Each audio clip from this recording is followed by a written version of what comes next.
Greetings one and all, welcome back to my kitchen here today, where I'm going to be making a nice Italian dish, specifically Ossobuco in the Milanese style. There's sort of like an old version and then there's a newer version. The main difference being the newer version has tomato in it for your sauce, whereas the older version doesn't. So I'm doing the older version because I want to try and stay, like I say, reasonably authentic. Alright, start off with, I've got a couple of tablespoons of olive oil, a big knob of butter, melting away in a hot pan here. And as that dissolves, I'm going to start with some chopped up ingredients. I've just got one small onion, cut reasonably finely. Medium-sized carrot, again cut finely. Stalk of celery. But I'm just adding, I couldn't resist, I picked some fresh rosemary from my mother's garden actually yesterday, and I can't resist adding a little bit, and that's just like a teaspoon of chopped fresh rosemary leaf. So we'll just get that sauteing in that olive oil and butter.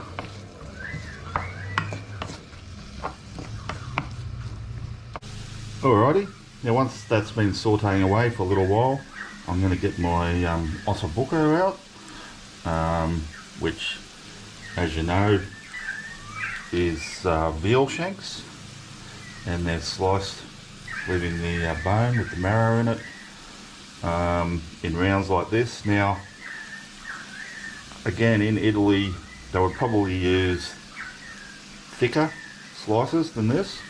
I've got a bit over kg. Now the thing you want to do before you start cooking these is, they've got like a membrane that runs around the outside. Now you don't have to remove that because we're going to be slow cooking this a bit, but what you do need to do is get your sharp knife and make a few nicks and cut through it into the meat a bit, about 3 or 4 times, like so, like so. And that'll just stop it like curling up and shriveling up. That goes sort of like that. You don't want that. You sort of want it to stay reasonably flat.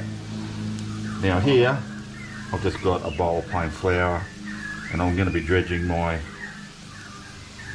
shanks in there one by one before I place them in my pan. And at this stage we're just browning these.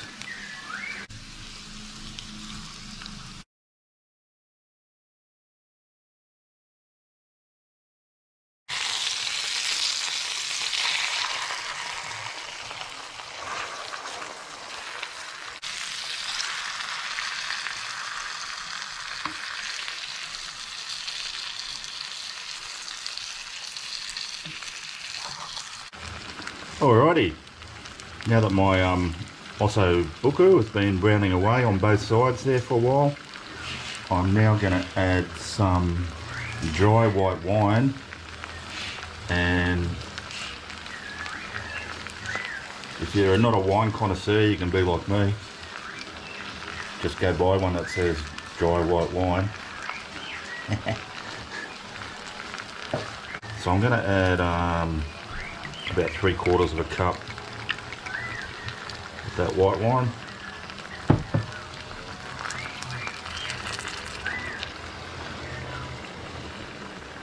And we're just going to keep cooking that on a reasonably high temperature, just to evaporate basically the alcohol off it. Alright, now once that alcohol is evaporated off a bit, I'm now going to add some chicken stock. And I'm just going to add enough for it to come right up and almost cover my meat, but not quite. And I'm using store-bought chicken stock, but the best quality chicken stock you can get. So this is actually, I bought this one in the deli. It's quite expensive, but if you can't make your own, if you haven't got time to make your own, at least go for the best quality one. you can find. Apologies for the lawnmower noise outside, as per usual, starting up. Just when I start making video, not on purpose obviously, just by coincidence. And a little bit more. And that should do us, I think.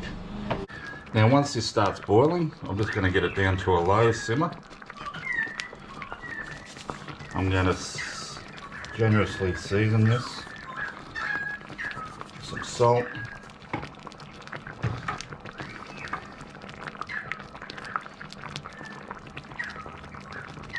Some ground black pepper.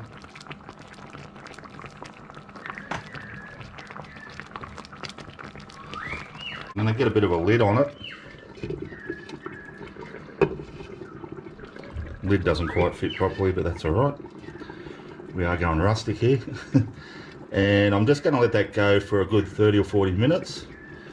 And then I'm going to flip my ossobuco over, turn it over, and then just let it go until it's cooked, whatever it takes, another 30 minutes, another 45 minutes, whatever.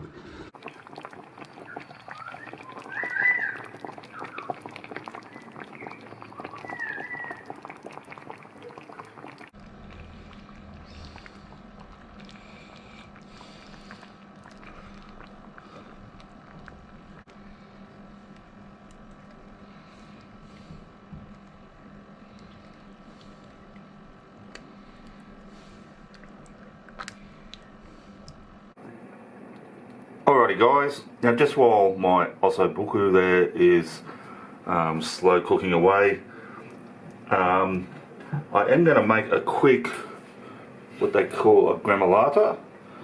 So a gremolata is just basically a parsley sort of condiment salad, and we're going to be freshening up our final dish with some of that. So just into a bowl, it's very, very easy.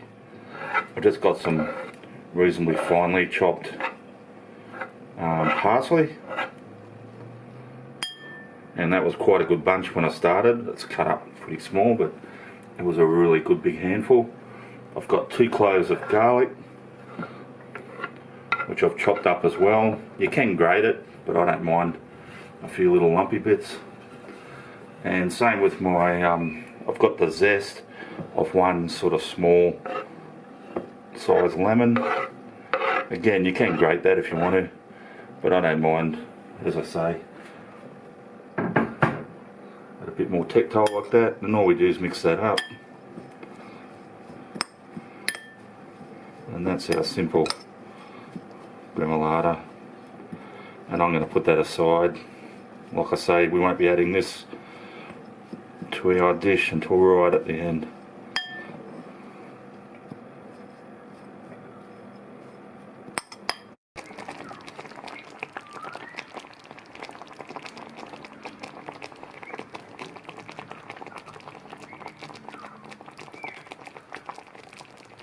Alrighty guys, so I've just turned the heat off my ossobuco there. It's nice and cooked. My gravy's reduced and thickened up nicely.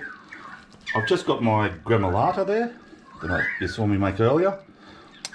And I'm just going to finish this off now as it's cooling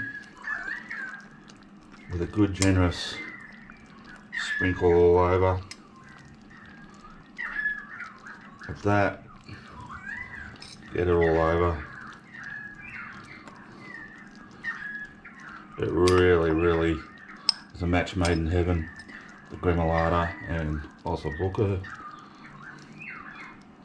I mean, the Italians know what they're doing, obviously.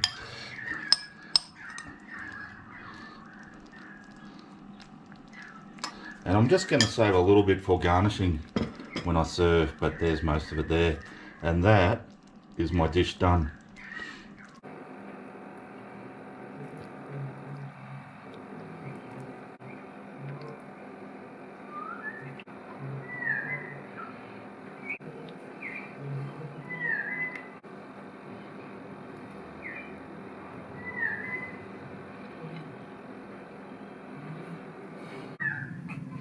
Alrighty guys, so as you saw, I've just served up a serving of my Ossobuco Milanese. Milanese, not sure how to pronounce that.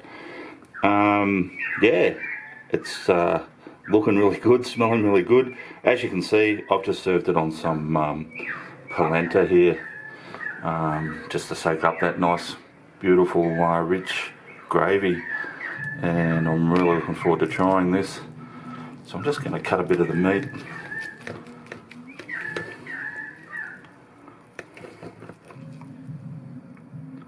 So you can get a better look at it. Maybe, if it doesn't fall off. There we go. Looking nice and yummy, juicy. Let's give it a taste.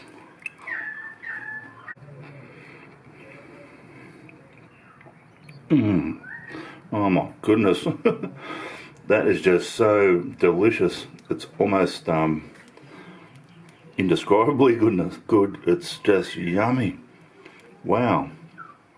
Look, I know a lot of yeah, like I said before, a lot of recipes will tell you to cook this dish with tomatoes in it. This is a totally different flavour. It's a totally different dish if you put tomatoes in it. Adding that fresh Gremolata is just a revelation. It is just delicious. You've got the beautiful rich gravy of the marrow sort of bone from the veal shanks, and then this really fresh, herby, zesty, yum. Thanks for watching, and thanks to everyone who's subscribed to the channel. Alrighty guys, I will see you all next time.